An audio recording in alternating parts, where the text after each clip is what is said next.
en este vídeo vamos a explicar en 4 sencillos pasos en qué os tenéis que fijar para saber si un jamón está bueno o está malo, porque como entenderéis es un producto tremendamente caro y que a los precios que encima están en la actualidad pues no conviene que nos den gato por liebre. El primer punto en el que os tenéis que siempre fijar en todo jamón es que no tenga un exceso de grasa. Que el jamón tiene que tener grasa, estamos todos de acuerdo. De hecho, el sabor característico del jamón procede de la grasa. La grasa le da unos tonos, unos matices de sabor muy característicos al jamón. Pero cuando hay grasa en exceso, esto nos indica que la curación del jamón no ha sido correcta. Se ha querido ir muy rápido. ¿Y qué ocurre? Que vemos que el jamón chorrea, pierde mucha grasa, está muy untoso y cuando lo metemos en boca notamos que como si nos estuviéramos metiendo casi aceite puro. Esto es indicativo de mala calidad. Además, por lo general, cuando hay un exceso de grasa, la grasa tiene la tendencia natural a ponerse rancia, se estropea enseguida. Y lo veremos esto en el olor.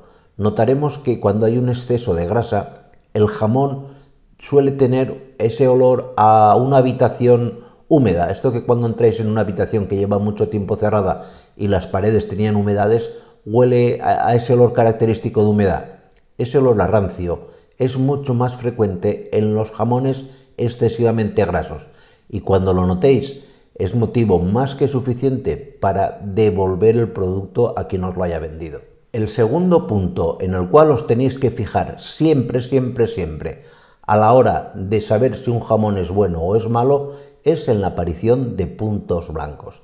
Y en esto de los puntos blancos me voy a detener un poquito porque aquí hay dos extremos.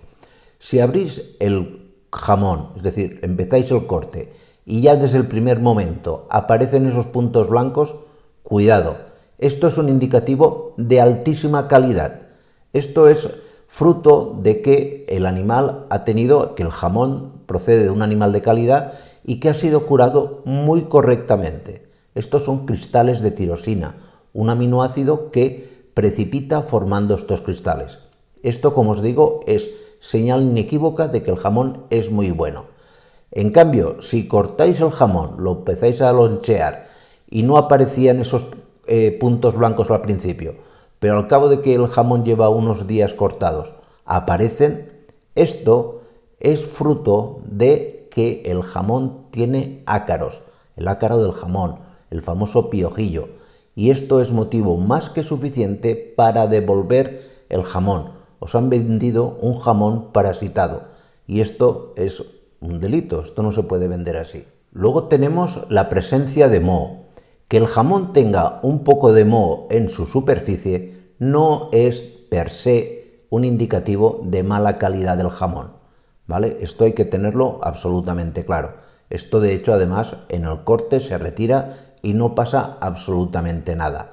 Pero si vemos que la grasa al corte, cuando loncheamos el jamón, vemos manchas de color sospechoso y que encima huelen raro, descartarlo. Esto suele ser principalmente manchas marronáceas, sobre todo, que ha habido una progresión del moho en el jamón, que esto que tendría que estar solamente en la superficie ha progresado al centro de la pieza y ahí no nos interesa que haya ningún tipo de moho. Esto es indicativo de mala calidad de jamón.